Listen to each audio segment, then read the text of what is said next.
Bismillahirrahmanirrahim. Assalamualaikum warahmatullahi wabarakatuh. Qala Syekhul Musannif rahimahullahu taala wa nafa'ana bihi wa bi ulumihi fid dharain amin. Sebelum belajar, marilah kita berdoa. Kita niatkan kepada Allah Subhanahu wa taala agar apa yang kita baca bisa membekas di hati dan pikiran kita. Nawaitu ta'alluma wa ta'lima wa naf'a wal intifa'ah wal ifadah wal istifadah wal hassa ala tamassuki bi kitabillahi wa bi sunnati rasulillahi wa dalalata alal khairi ibtigha'a wajhillahi wa sawabihi wa qurbihi subhanahu wa ta'ala. Oke teman-teman, hari ini kita akan kembali mengkaji tentang kitab Minhajut Thalibin yang dikarang oleh Al-Imam Abu Zakaria Muhyiddin bin Syaraf An-Nawawi Asy-Syafi'i. Hari ini kita masuk ke pembahasan yang ke pertemuan yang kedua. Kalau pertemuan kemarin kita sudah mengkaji tentang jenis-jenis air, kita sudah mengkaji tentang air mutlak itu apa. Maka di pertemuan kali ini kita akan mengkaji tentang definisi dari air musyammas dan air musta'mal. Oke, saya bacakan. Bismillahirrahmanirrahim. Wa yukrahu al-musyammasu. Wa yukrahu al-musyammasu, dan dimakruhkan al-musyammasu, apa air musyammas. Jadi kata al-musyammas ini itu merupakan istilah fikih yang artinya adalah al-musakhkhanu bisyamsi. Artinya sesuatu yang dipanaskan dengan matahari. Nah, di dalam konsep fikih, berwudu dengan menggunakan air yang dipanaskan dengan matahari itu adalah makruh. Alasan kenapa air yang panas disebabkan matahari itu dimakruhkan adalah karena itu akan berdampak buruk bagi kulit.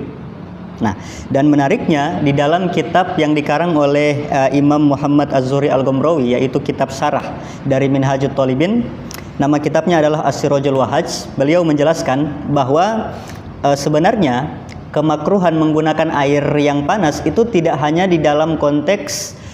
berlaku di dalam konteks air saja. Akan tetapi bisa merambat kepada hal-hal lain seperti makanan, minuman, itu juga makruh alasannya. Karena itu tidak baik bagi kulit kita. Ikrahu al-musyammasu. Oke. Imam Nawawi bahkan pernah memberikan catatan kaki, itu bisa teman-teman baca mungkin di dalam Fathul Mu'in. Imam Nawawi pernah mengatakan bahwa hal yang sama itu berlaku bagi sesuatu yang dingin juga. Artinya kalau sesuatu yang panas itu dimakruhkan dengan alasan akan membahayakan kulit, maka hal yang sama juga bisa berlaku pada air yang sangat dingin. Gitu. Dan kalau kita mau melihat ilat atau alasan kenapa dia diharamkan, dia dimakruhkan, itu kan karena membahayakan bagi kulit. Maka berlaku juga bagi segala sesuatu yang panas bukan karena matahari. Misalnya kayak air yang dipanaskan dengan cara dimasak. Itu juga teman-teman kalau nanti berwudu menggunakan itu juga dimakruhkan.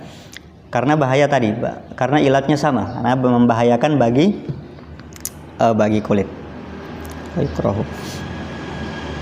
Oke, kita lanjut. Wal musta'malu fi fardi taharati kila wa nafliha ghairu tahurin fil jadidi. Wal musta'malu, dan adapun air musta'mal fi fardi taharati, di dalam basuhan yang wajib. Kila, ada pendapat yang mengatakan wa nafliha, dan juga berlaku pada kesunahan, pada sunah-sunahnya taharah. Ghairu tahurin, hukumnya adalah tidak mensucikan. Fil jadidi, menurut qaul yang jadid, menurut pendapat Imam Syafi'i yang baru. Nah, di dalam teks ini itu dijelaskan bahwa air yang mustakmal itu hukumnya ghairu tahurin, dia tidak bisa mensucikan. Jadi dia suci secara zat, akan tetapi dia tidak bisa untuk teman-teman gunakan untuk berwudu. Ghairu tahurin, tidak bisa dipakai untuk mensucikan. Alasan ada yang tahu kenapa air mustakmal itu ghairu tahurin, tidak mensucikan?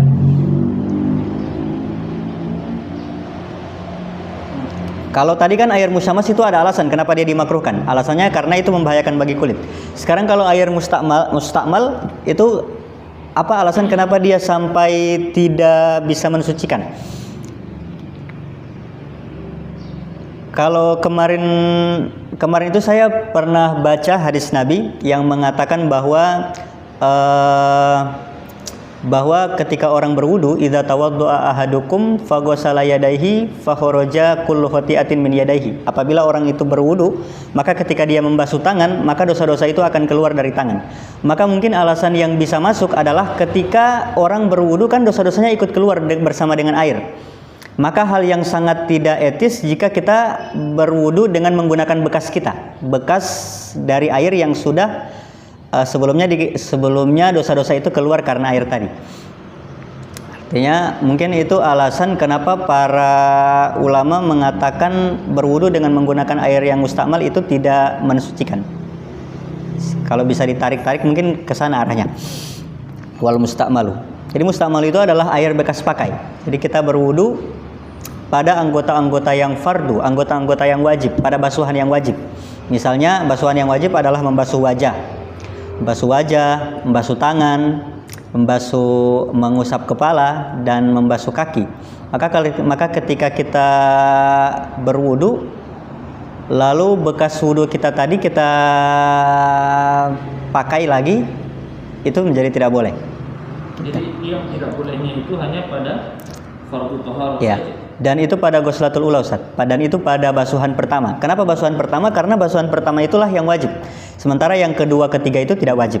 Walaupun nanti di kila wa nafliha dikatakan bahwa itu berlaku tidak hanya pada ghuslatul ula, tapi pada bagian sunah-sunahnya juga. Berarti pada ghuslatul tsani wasalis. Itu ada pendapat lain. Kila wa nafliha ghairu tahurin fil jadidi. Oke, jadi dalam itu tadi. Kita bisa dilanjutkan? Oke. Kita lanjut. Fa in jumi'a fa balagha kullataini fatuhurun. Fa in jumi'a, andaikan air mustamal itu kita kumpulkan, karena air mustamal itu kan tidak mensucikan. Tapi kalau andaikan dia dikumpulkan menjadi satu, fa balagha kullataini, kemudian dia mencapai kadar air 2 kula. 2 kula itu setara dengan 216 liter air. Fatuhurun, maka statusnya yang tadi yang tidak mensucikan itu bisa berubah menjadi suci mensucikan. Fil as-sahih, menurut pendapat yang paling sahih. Kita coba baca di bagian dalam, barangkali ada penjelasan tambahan.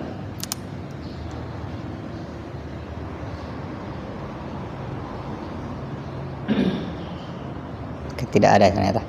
Oke, jadi gitu. Jadi ketika air mustakmal yang tadinya dia goyru tohurin tidak bisa mensucikan, ketika nanti dia dikumpulkan dan mencapai kadar 2 kulah, mencapai kadar 216 liter air, maka yang tadinya statusnya tidak mensucikan itu akan berubah menjadi suci mensucikan. Itu menurut. Jadi kapan suatu air itu dinamakan mustakmal? Air itu. Kapan sesuatu itu sudah dihukumi menjadi mustakmal itu kalau apa-apa saja yang terjadi? Yang pertama ketika dia itu pada anggota wudu yang wajib, seperti wajah, apalagi wajah, tangan, itu Ustaz. Dan dia berlaku, air mustakmal itu berlaku pada air yang sedikit. Jadi tidak ada istilah air mustakmal pada kadar air yang banyak. Air mustakmal itu hanya terjadi pada air yang sedikit. Kurang lebih begitu. Ada satu yang terlewatkan. Ada niat iktiraf atau tidak? Oh iya, ada. Kalau di dalam kitab-kitab fikih memang harus ada niatul iktiraf. Misalnya teman-teman mau mengambil cincin yang jatuh di gayung, maka teman-teman ketika mengambil cincin itu harus ada niat iktiraf, niat mengambil, Ustaz ya. Menciduk, niat menciduk gitu. Ya, kalau di dalam Fathul Muin juga begitu, harus ada niatul iktiraf. Biar air itu tidak menjadi mustakmal ketika teman-teman memasukkan tangan, maka harus ada niatul iktiraf tadi. Karena kalau tidak ada niat tadi, maka air itu otomatis menjadi mustakmal. Niatul iktiraf.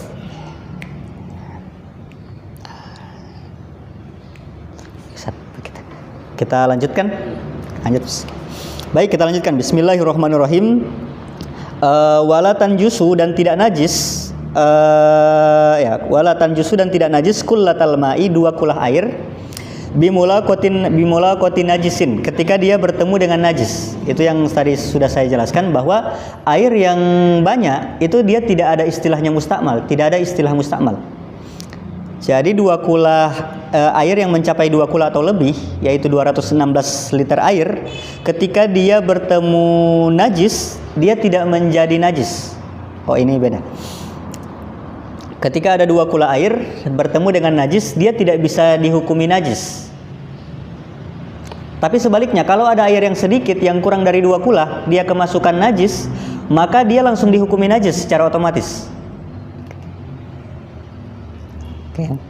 Fa in ghayyarahu, namun kalau air yang 2 kula itu bisa berubah, bisa fa in ghayyarahu, maka jika merubah apa najis tadi, hu kepada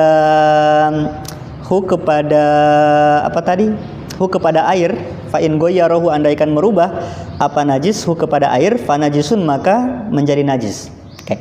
Jadi ketika misalnya airnya itu kurang dari 2 kula, ketika dia bertemu najis, maka dia secara otomatis menjadi najis. Akan tetapi kalau airnya banyak, maka di sana ada 2 syarat untuk bisa menghukumi dia najis. Syarat yang pertama adalah mulaqatun najis, bertemunya najis, dan yang kedua adalah berubah. Dia berubah salah satu dari yang 3, warna, rasa, atau bau. Gitu. Ya, begitu. Kalau air yang banyak, dia baru bisa dihukumi najis ketika dia berubah. Air yang banyak dia baru dihukumi air najis kalau dia merubah warna, rasa, atau bau. Artinya dia dihukumi najis bukan semata-mata karena adanya najis, tapi justru dia dihukumi menjadi air najis kalau najis yang ada itu bisa merubah eksistensi air. Tapi kalau air yang sedikit, dia tidak menunggu berubah. Artinya dengan masuknya najis ke air yang sedikit, itu langsung secara otomatis menjadikan air tadi najis. Oke, baik, kita lanjutkan. Fa in zala, maka jika menghilangkan, fa in zala, maka jika hilang, tagoyuruhu, apa berubahnya air tadi, binafsihi, dengan sendirinya, au bimain, atau berubahnya dengan misalnya teman-teman nambah air, toharo, maka air tadi bisa menjadi suci. Misal sering kan kita kalau di kamar mandi itu kan pakai ember, kita pakai loyang ya, pakai ember yang agak besar tapi tidak mencapai 2 kula. Nah itu kan kalau misalnya tidak sampai 2 kula, kemudian terkena tai cicak misalnya, berarti dia dihukumi dengan najis, Ustaz. mutan najis ya. Mutan najis. Berarti dia sudah tidak suci mensucikan. Iya, Ustaz. Iya. Berarti itu kalau dipakai mandi wajib atau apa begitu, dia tidak bisa, tidak mensucikan. Tidak mensucikan, Ustaz. Gitu. Pokoknya segala sesuatu, pokoknya air yang sedikit ketika dia kemasukan najis itu memang dihukumi najis. Artinya tidak tunggu dia berubah. Tapi kalau airnya banyak, itu harus tunggu berubah dulu. Tunggu berubah baru bisa dihukumi najis. Gitu. Namun, fa in zala tagoyuruhu binafsihi, andaikan ini contoh kasus misalnya ada air yang mencapai 2 kula. Dia kemasukan najis dan merubah air tersebut. Namun fa in zala tagoyuruhu binafsihi, kalau dia misalnya didiamkan lama, kemudian dia berubah dengan sendirinya, yang tadinya itu terasa perubahannya, kemudian seiring berjalannya waktu malah perubahan itu hilang. Warna tadi hilang, misalnya airnya berubah warna. Tapi seiring berjalannya waktu, air itu dibiarkan terus, tiba-tiba dia berubah dengan sendirinya. Hilang perubahannya tadi. Maka air itu bisa dihukumi suci. Atau berubahnya disebabkan karena kita tambah air. Air yang 2 kula berubah warnanya, kemudian kita tambah air sehingga menjadi hilang warnanya, maka itu juga dihukumi suci. Fa in zala. Lalu bagaimana Ustaz kalau misalnya ada air yang 2 kula yang menjadi bau, yang berubah baunya, lalu tiba-tiba kita tutupi dengan parfum misalnya, apakah airnya bisa menjadi suci Maka dikatakan maka Imam Nawawi kemudian berkata, au bimiskin wa za'faronin fala. Kalau misalnya perubahan itu ditutupi dengan minyak atau dengan za'far, za'faron ya, safron ya, maka fala, maka tetap tidak bisa dihukumi suci. Alasannya karena minyak itu dia hanya menutupi, bukan menghilangkan. Dia hanya menutupi baunya saja, tapi tidak menghilangkan baunya tadi. Makanya dia tetap tidak dihukumi suci. Fala. Oke, kita lanjut. Wa kadza turabun wajisun fil adhari. Begitu juga dengan debu, wajisun dan kerikil fil adhari menurut qaul yang jelas. Nah, di sini kalau teman-teman baca sekilas itu bisa salah. Karena kalau baca di dalam itu wa kadza mana ya bagian dalam? Wa kadza ay la yathuru idza waqa'a fihi. Wa kadza dan begitu pula maksudnya tidak suci turabun wajisun, debu, wajisun dan kerikil fil adhari. Jadi kalau baca di bagian dalam itu nanti kita akan tahu bahwa dalam contoh kasus ketika misalnya ada air yang tertampung di tanah. Lalu air ini dia kemasukan najis sehingga status airnya berubah menjadi najis. Maka bukan hanya airnya yang najis, tapi juga debu yang ada di dalam air itu juga ikutan najis. Jadi teman-teman tidak bisa mengambil debu itu untuk keperluan toharoh karena status debu itu tadi najis juga. Gitu. Najis, debu dan kerikil yang ada di dalam air itu, di dalam air yang terkena najis itu juga berstatus najis. Makanya nanti kalau teman-teman baca Sirajul Wahhaj itu Imam Muhammad Az-Zuhri Al-Gomrawi itu menjelaskan di bagian dalamnya. Beliau mengatakan begini. Beliau mengatakan turabun wajasun ay ma yubna bihi wa yutla, sesuatu yang memang bercampur di sana. Fa in sofa al-ma'u, maka jika airnya itu jernih, wala taghayyuru fihi, dan tidak ada perubahan di dalam air itu, tahuru huwa, maka suci huwa airnya, wat turabu ma'ahu, dan debu yang ada padanya. Gitu. Jadi iya.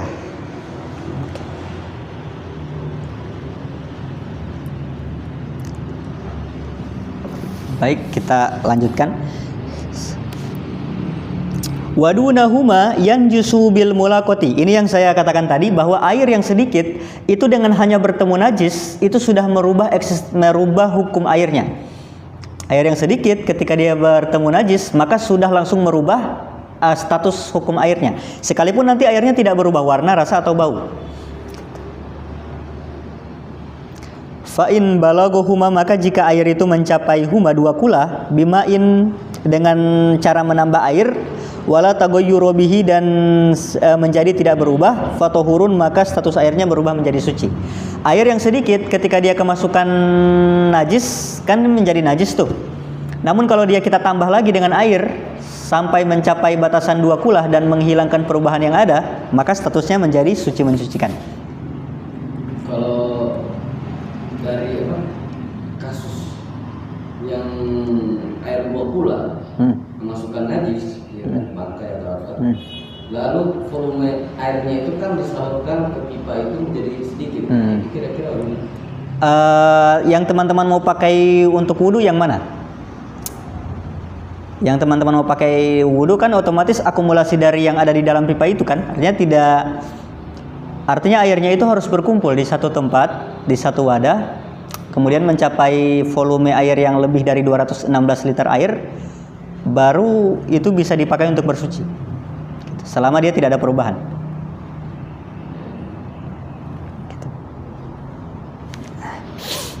Kita lanjutkan. Falau kusiro, andaikan diperbanyak, andaikan airnya itu diperbanyak, bi'iro dituhurin, dengan mendatangkan hal-hal yang suci, falam yablughuhuma, namun tidak mencapai 2 kula, lam yathur, maka jelas tidak menjadi suci. Ada air yang kemasukan najis, air yang kurang dari 2 kula, lalu kita tambah dengan air lagi biar dia berubah. Sekalipun dia berubah tapi belum mencapai 2 kula, maka dia tetap tidak dihukumi suci. Kalau statusnya begini Ustaz, kayak yang tadi itu di ember kan? Ustaz. Di ember. itu kan di ember di kamar mandi itu kan tidak sampai 2 kula, sampai 2 kula. Kemudian najisnya kita sudah hilangkan, keluarkan, nah cicaknya kita keluarkan, tapi kan tetap hukumnya dia najis ya. najis. Kemudian kita buka keran, mengalir ke bagus ember, juga ya. kemudian kan air terbuang dari ember, itu kira-kira bisa dianggap kusiro tadi, diirodi tapi kan di situ kalamnya belum kuma, tapi kan biar mau dibuka keran banyak sebanyak apapun, itu kan tidak akan bisa mencapai 20 karena embernya kecil. Iya. Nah, Itu solusinya kira-kira apakah itu sudah dianggap mensucikan, mensucikannya? Karena itu kan mengalir, air mengalir keluar dari ember juga mengalir, apakah itu bisa dianggap mensucikan atau dia tetap tidak suci, sehingga solusinya kalau orang mau mandi wajib memang harus dibuang dulu airnya itu, baru diganti dengan air baru dari keran. Kira-kira solusinya itu harus dibuang tadi Ustaz. Makanya di bagian bawah-bawahnya ini itu Imam Nawawi kemudian menambahkan mana? Nanti di bagian wal jari karokidin, dan air yang mengalir itu hukumnya seperti air yang tergenang. Artinya ketika dia sedikit dia mulaqatun najis saja itu sudah akan merubah status airnya. Sudah merubah status hukum airnya. Begitu juga dengan kalau airnya banyak baru nanti harus ditunggu berubah. Wal jari karokidin. Walaupun nanti wafil qadimi layan jusu bila tagoyurin, walaupun di dalam qaul qadim Imam Syafi'i itu mengatakan tidak akan berubah selama tidak akan dianggap najis selama tidak berubah. Artinya kalau air yang sedikit itu najisnya sudah hilang di dalam qaul qadim itu tidak masalah. Kalau ini begitu. Begitu kayak baik, kita lanjutkan. Wakila. Oke, kalau nanti airnya tadi banyak, airnya diperbanyak dengan sesuatu yang suci, tapi tidak sampai 2 kula nih. Tidak sampai 2 kula, sudah diperbanyak macam tadi, kerannya dibuka, sudah diperbanyak tapi tidak mencapai bilangan, tidak mencapai 2 kula, lam yathur, maka dia tetap tidak bisa dihukumi suci. Wakila, dan ada pendapat yang mengatakan bahwa dia statusnya tohirun, suci secara zat, la tohurin, tapi tidak bisa mensucikan. Walaupun ada pendapat yang bilang begitu. Jadi yang paling aman adalah khurujun minal khilaf. Ya kita buang embernya, buang air yang di embernya. Kita ganti yang baru.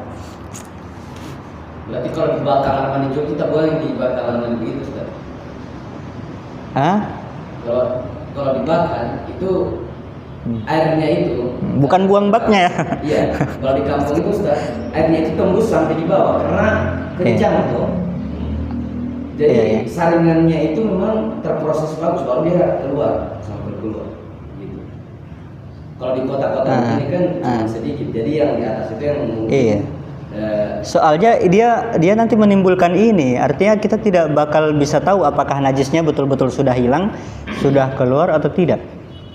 Ya, salah satu yang bisa memastikan itu adalah dengan menghilangkan airnya semuanya. Gitu. Baru kita ganti baru.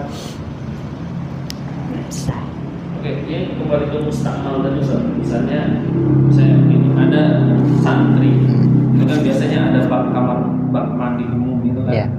Ada santri misalnya mandi junub, mandi ke situ.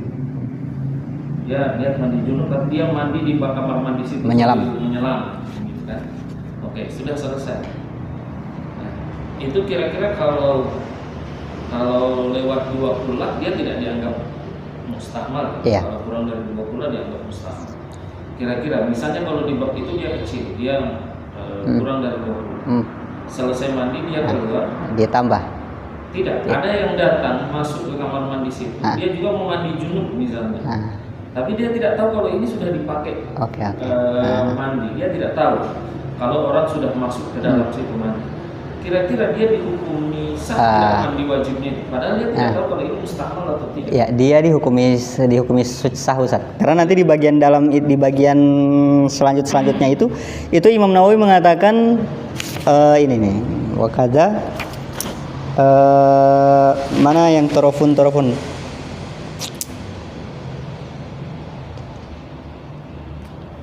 Ini nih Imam Nawawi itu mengatakan begini di teks ini.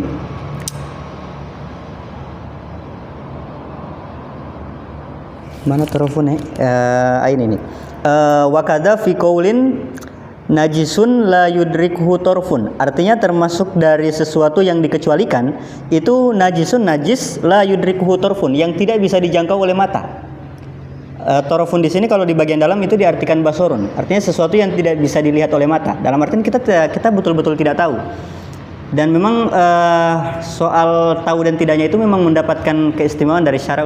Artinya kita baru dihukumi dengan apa yang kita tahu. Ketika kita tidak tahu, kita lupa atau kita bahkan tidur, nah itu kita tidak dikenakan taklif. Kita dikenakan taklif dari apa yang kita tahu. Berarti seperti sama ya harusnya dengan yang isbat ya. Iya. Kalau ketika kita nggak tahu nih kalau ada air cicak di dalam, kalau kita nyalakan kerannya, jelas. Bekas kotoran cicaknya itu keluar, kita nggak tahu juga. Kita junub atau pokoknya kuncinya kalau kita tidak tahu, sebenarnya tidak masalah. Kita. Malah udah berarti ya. Tidak masalah.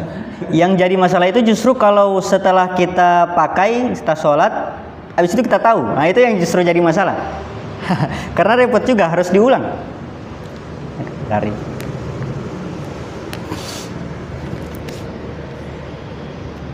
Oke. Baik, kita lanjutkan. Wa yustasna, dan dikecualikan dari hal ini maitatun apa bangkai, la damalaha sailun yang tidak punya darah, la dama yang tidak memiliki darah, laha bagi maitah, sailun yang darah itu mengalir. Contohnya Ustaz? Misalnya kayak nyamuk atau BP. Misalnya ada BP yang kemasukan, yang bangkai BP, semut mana? Semut yang mati. Semut yang mati kemudian jatuh di air yang sedikit tadi, maka tidak masalah karena dia tidak lada malaha, dia tidak memiliki darah yang mengalir. Fala tunajjisu ma'ian alal masyhuri, maka dia tidak menajiskan ma'ian kepada hal-hal yang cair alal masyhuri menurut pendapat yang terkenal. Itu termasuk malala apa? Maitah la damalaha sa'il itu kan? Iya. Mala damalaha sa'il itu kan termasuk laron. Iya. Apa itu bahasa laron? Nah, itu misalnya kalau jatuh ke air banyak kan, misalnya banyak atau semut tadi ya, semut banyak jatuh di air, itu batasan dia ya tidak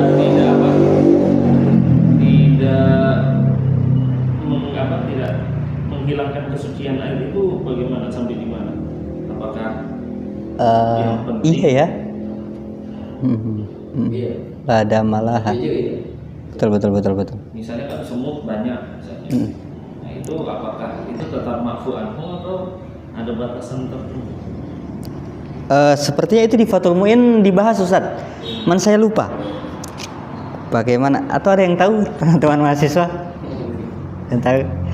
Nanti komen di bawah. Komen di bawah. Ya, saya lupa Ustaz. Ya. Next. Ya, di situ kalaupun cuma hewannya itu cuma sedikit, 1-2 itu dia tidak masalah. Tidak masalah, Ustaz. Tidak, beda dengan misalnya cecak. Kalau cecak meskipun cuma ekornya jatuh itu sudah menjadikan air najis. Iya, betul. Gitu. Oke. Bismillahirrahmanirrahim. Wakadza, kita lanjut. Wakadza, dan begitu juga dalam artian la tunajisu, tidak akan menajiskan air. Fi qaulin, di dalam satu pendapat tidak bisa menajiskan, najisun la yudrikuhu torfun, yaitu najis yang tidak diketahui oleh mata tadi. Jika misalnya kita tidak tahu atau ada najis yang jatuh di air tadi tapi tidak bisa dijangkau, tidak bisa kita jangkau dengan mata, maka tidak akan menyebabkan air tadi itu najis. Qultu, Imam Nawawi mengatakan, aku berkata, dzal qaulu azharu, ini adalah pendapat yang paling jelas, wallahu a'lamu, dan Allah paling tahu. Kita lanjutkan. Wal jari, dan adapun air yang mengalir, karo kidin, itu hukumnya seperti air yang tergenang. Jadi kalau misalnya air yang tergenang itu ketika dia sedikit kemasukan najis menjadi najis, dan ketika dia banyak harus tunggu berubah baru menjadi najis, maka hal yang sama juga berlaku pada al-jari, pada air yang mengalir. Wa fil qadimi, sekalipun nanti di pendapat Imam Syafi'i yang qadim, itu dikatakan la yanjusu bila tagoyurin, tidak dianggap najis kalau tidak berubah. Di dalam Qaul Qadim dikatakan bahwa air yang sedikit selama dia tidak berubah, pokoknya air kalau tidak berubah tidak akan menjadi najis. Oke, lanjut. Wal kullatani, dan adapun batasan 2 kulah, khomsumi'ati ritlin Baghdadiyin, itu setara dengan 500 ritel Baghdad. Atau kalau di dalam liter berarti 216 liter air. Takriban perkiraan fil asohi menurut qaul yang paling asoh. Lanjut, watagoyuru, dan perubahan al muassiru yang akan berdampak atau yang dianggap bitohirin al muassiru bitohirin yang akan mempengaruhi status kesucian au najisin atau najis, itu ada 3. Pertama adalah to'mun, rasa, au launun atau warna, au rihun atau bau. Jadi perubahan yang bisa dianggap akan merubah status airnya itu adalah ketika standarnya 3 ini. Ketika berubah warna, rasa atau bau. Jadi selama tidak ada yang berubah dari 3 ini, maka airnya dihukumi suci. Lanjut, walau ishtabaha. Nah, ini dalam kasus walau ishtabaha ma'un thahirun, andaikan samar. Ada air yang suci, mensucikan, binajisin, dia samar dengan air yang najis. Misalnya ada 2 ember air, yang satu air suci mensucikan, yang satu ada air yang kemasukan najis. Tapi kita tidak tahu air mana dari kedua ember ini yang kemasukan najis. Maka solusinya bagaimana? Solusinya adalah ijtihada wa tatahhara. Dia harus berijtihad. Dia harus berusaha mencari tahu kira-kira air mana dari kedua ember tadi yang kena najis. Wa tatahharu bima dhanna taharatuhu, dan dia harus bersuci dengan apa yang dia yakini, dengan apa yang dia duga suci. Misalnya 2 ember tadi, kita cari tahu dulu kira-kira mana air yang kemasukan najis. Kalau kita lebih yakinnya ke salah satu ember, maka kita harus bersuci dengan ember yang kita yakini suci tadi. Wakila, dan ada pendapat yang mengatakan in qadaro, jika dia mampu, in qadaro, jika mampu siapa orang, ala tohirin biyakinin, untuk bersesuci dengan menggunakan hal yang dia yakini, fala maka fala ijtihad, maka tidak perlu ijtihad. Ya, Pak. Jadi maksudnya ini ada 2 pendapat ya. Berarti yang satu itu cukup dengan dengan dugaan kuat. Maksudnya ini kayaknya yang suci. Baik itu dengan melihat air bagaimana bentuknya atau begitu, berarti dhon ya. Sedangkan yang satu itu mengharuskan ada yakin ya. Harus yakin begitu kan. Jadi kalau yang satu dia dengan dhon saja dia sudah cukup. Begitu. Boleh beristihad dengan dhonnya itu, kemudian dia boleh bersuci dengan air itu. Kalau yang satu berarti mengharuskan ada keyakinan. Oh iya. Ini pendapat beda. Maka dia kalau dia bisa mengambil suatu keyakinan bahwasanya itu suci, maka dia tidak boleh menggunakan dhon. Iya, bisa. Gitu maksudnya kan? Iya. Tapi kalau seandainya kita meyakini air itu suci, ya. Berarti itu memang artinya orang tidak perlu mempertimbangkan air yang satunya lagi. Orang langsung ambil aja dengan yang orang yakini. Jelas. Tapi kalau misalnya orang masih artinya belum bisa mencapai derajat yakin, maka orang harus ijtihad dulu. Orang harus memang betul-betul cari tahu. Tidak cukup begitu. Cari tahu. Ijtihada. Next. Ini nih. Wal a'ma, dan orang yang buta, kabasirin, hukumnya seperti orang yang melihat. Jadi dalam konteks tadi, ketika misalnya dia dihadapkan dengan 2 air yang dia juga bingung mana yang najis, maka dia harus ijtihad kalau dia ragu. Tapi kalau dia bisa yakin, tidak perlu ijtihad. Nah, itu berlaku untuk orang buta saja. Kenapa? Karena orang buta itu dia juga bisa mengira-ngirakan air dengan cara meraba. Hanya di dalam itu dikatakan fayajuzu, maka boleh lahu bagi orang yang buta al ijtihadu, untuk berijtihad, au yajibu ala mamarro, atau dia bahkan menjadi wajib Li'annahu yudriku al-amarata bil lamsi, karena dia bisa merasakan dengan cara meraba tadi. Oke. Lanjut. Au ma'un wa baulun lam yajtahid ala sahihi bal yukhlatoni summa yatayammamu. Kemudian misalnya dalam contoh kasus ada air gini.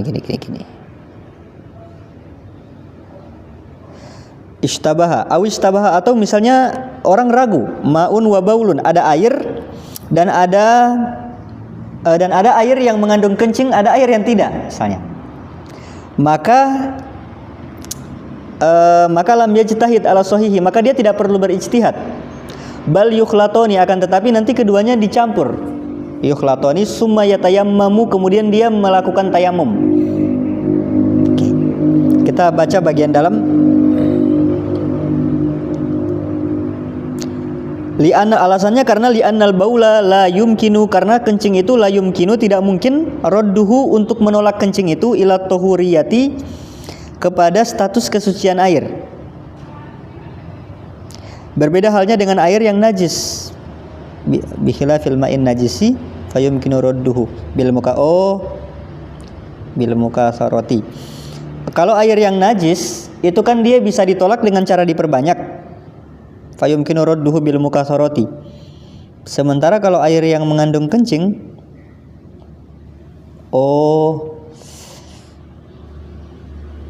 gini.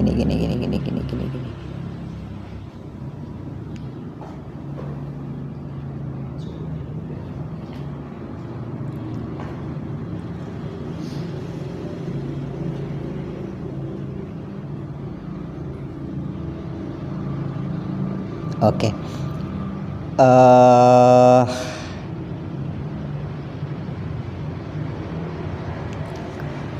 Kalau ya sependek yang bisa dipahami dari teks ini adalah ketika misalnya kita dihadapkan dengan satu air yang suci mensucikan, lalu yang air yang kedua adalah air yang mengandung kencing misalnya, maka lam yajtahid ala sahihi, tidak perlu berijtihad untuk itu menurut pendapat yang sahih. Akan tetapi solusi yang bisa kita lakukan adalah yukhlatoni, keduanya dicampur, summa yatayammamu, kemudian kita melakukan tayamum. Oke. Au wa ma'u wardin, atau misalnya dalam contoh kasus ada air mawar misalnya. Yang satu ada air yang suci mensucikan, sementara yang satunya ada air mawar. Wa ma'u wardin. Maka solusi yang bisa kita lakukan, kita tidak tahu yang mana yang mengandung mawar misalnya. Tawaddu'a bikullin marrotan, maka solusi yang bisa kita lakukan adalah berwudu dengan masing-masing keduanya marrotan, satu kali. Wakila, ada pendapat yang mengatakan lahu al-ijtihadu, dia boleh melakukan ijtihad di sana. Oke. Wakila lahu al-ijtihadu wa idza sta'mala ma dhannuhu aroko al-akhoro. Kalau dia menggunakan dengan apa yang dia duga, aroko al-akhoro, maka dia akan mengamati yang lainnya. Jadi kalau misalnya dua air tadi, yang satu suci, yang satu najis, ketika kita menduga kuat bahwa yang satunya suci, maka secara otomatis kan kita mengklaim bahwa yang satunya tidak suci. Fa in tarokahu, maka jika dia meninggalkan yang satunya, wa taghayyara dhannuhu, namun tiba-tiba praduganya itu berubah, lam ya'mal bisani, maka teman-teman tidak bisa mengulangi dengan cara mengambil air yang kedua ala nasi, menurut nas yang ada. Jadi berarti misalnya ada dua air tadi, lalu kita meyakini bahwa yang ini suci. Akhirnya kita berwudu dengan menggunakan air yang suci tadi. Lalu setelah selesai bersuci, tiba-tiba dugaan kita itu berubah. Dugaan yang sebelumnya kita menganggap bahwa ini yang suci, malah berubah. Justru yang kita yakini suci, kemudian yang ini. Maka yang kita lakukan adalah tidak berwudu dengan mengambil dengan air yang kedua tadi, melainkan dengan cara lam ya'mal bisani, tidak mengambil dengan air yang kedua tadi. Bal yatayammamu, akan tetapi dia bertayamum bila i'adatin, tanpa mengulangi wudunya. Fil as-sahih, menurut kaul yang asah. Oke. Kembali yang tadi ya. Al-ma'un wa baulun namanya yastahid. Al-sahih. Berarti al-ma'un wa baulun. Ada dua air, dua ember ya berarti ya. Yang satu Air. itu diduga kuat itu adalah air suci.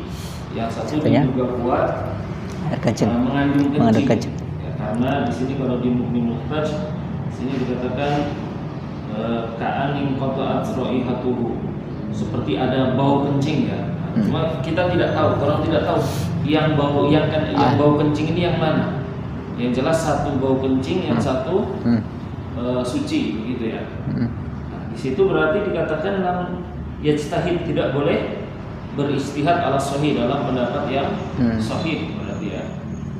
Berarti tidak boleh istihad. Kalau begitu anak kayaknya menurut anak ini yang tidak mengandung kencing. Karena diklaim yes. Berarti tidak boleh ya. Tidak boleh di situ kita istihad. Jadi caranya di sini bal yukhlatani, dua-duanya ini dicampur. Dua-duanya dicampur, tapi kita tidak boleh untuk pakai itu. Iya, dicampur dan dicampur, tidak boleh pakai itu pakai wudu. Baru kemudian kita tayamum berarti. Iya Ustaz. Iya Ustaz. Soalnya di bagian dalam juga didukung dengan argumen begini Ustaz. Fa inna li anna ini nih Ustaz. Bi khilafil ma'in najisi fayumkinu radduhu bil mukatharah. Kalau berbeda halnya dengan air yang najis. Kalau dia air najis, dia kan bisa dirubah dengan cara diperbanyak airnya. Tapi kalau air kencing tadi itu tidak bisa di fakana lil gini. Fayumkinu radduhu bil mukassarah. Kalau air yang najis itu kan ada kemungkinan untuk ditolak dengan cara diperbanyak. Tapi kalau air yang mengandung kencing tadi, al baulu la yumkinu radduhu ila tuhuriyah, tidak bisa ditolak sampai mencapai batas kesucian tadi. Ya, tidak bisa dikembalikan ke at-tuhuriyah, ke status kesuciannya. Makanya itu tadi dia di yukhlatoni tapi tidak bisa dipakai untuk bersuci. Jadi dia harus tayamum. Itu kalau kondisinya tidak ada air lain. Saya orang gimana ya? Tapi kalau kayak di Indonesia kan ada keran, berarti kan bisa pakai keran. Ini posisinya kalau tidak ada air lain selain yang ini, dua ini berarti. Iya, Ustaz. Karena tayamum itu kan tidak boleh kalau selama ada air suci mensucikan. Iya. Iya, Ustaz. Iya, betul. Berarti konteksnya itu Ustaz ini ya. Tidak ada air lain lagi. Yang ada air yang bisa dipakai bersuci itu cuma dua ember tadi. Iya. Makanya di situ cuma tayamum. Nah, di situ cuma yang tayamum. Karena di situ tayamum itu kan karena sudah tidak ada air lain. Yes. Yang ada air itu hanya dua ember tadi itu berarti. Siap. Kalau yang air dengan air mawar ya. Oh, iya. Berarti di situ Tawaddu abikullin marratan, berwudu dengan masing-masing. Dia berwudu ya. Dua-duanya dia pakai berwudu itu. Iya, Ustaz. Berarti harus tidak boleh dia beristihad juga di situ berarti ya. Iya, Ustaz. Tidak boleh istihad tapi caranya dia harus menggunakan dua-duanya dia pakai wudu. Begitu. Iya. Alasannya karena li'anna ma'al wirdi, karena air mawar tadi la aslalahu fit tathiri, tidak ada dasarnya bahwa dia suci. Sekalipun ada pendapat yang mengatakan dia boleh ijtihad di sana Ustaz. Wakila al ijtihad. Ya. Wa taqayyaro. Oke, kita lanjut. Walau akhbarahu, andaikan ada orang yang memberitahu, andaikan memberitahu kepada air tadi, bitana jusihi, dengan najisnya air tadi. Siapa yang memberitahu? Makbulur riwayati, yaitu orang yang bisa diterima riwayatnya. Misalnya orang, bukan anak kecil dan bukan orang fasik lah. Wabayyana, dan orang tadi menjelaskan as-sababa, alasan kenapa air itu menjadi najis. Maka kita harus mengambil apa yang dikatakan. Kita harus terima pendapatnya. Au kana faqihan, atau misalnya orang yang memberitahu itu adalah orang yang faqih, paham fikih. Faqihan muwafiqon i'tamadahu, maka kita harus mengambil pendapatnya. Ya, maka kita harus mengambil pendapatnya tadi. I'tamadahu, harus bersandar. Tanpa perlu mendengar penjelasan, tanpa perlu mendengar alasan sebab kenapa air itu najis. Jadi bedanya kalau misalnya dia itu orang yang faqih, maka kita tidak perlu, bahkan tanpa dia menjelaskan sebab kenapa air itu najis, kita boleh mengambil pendapatnya. Tapi ketika misalnya orang yang memberitahu itu adalah orang yang tidak faqih, tapi dia makbulur riwayah, bukan anak kecil dan bukan orang fasik, maka kita harus mendengar alasannya dulu. Kita harus mendengar sebab kenapa airnya itu najis. Oke. Baik, sekarang selanjutnya kita akan membahas tentang penggunaan alat-alat perabot yang terbuat dari emas dan perak. Insya Allah akan kita kaji di pertemuan selanjutnya. Naktafi bihada, naktatim bi kafaratil majlis. Subhanaka Allahumma bihamdika wa nashhadu an la ilaha illa anta wa nastaghfiruka wa natubu ilaik. Syukron. Akhirul kalam. Assalamualaikum warahmatullahi wabarakatuh.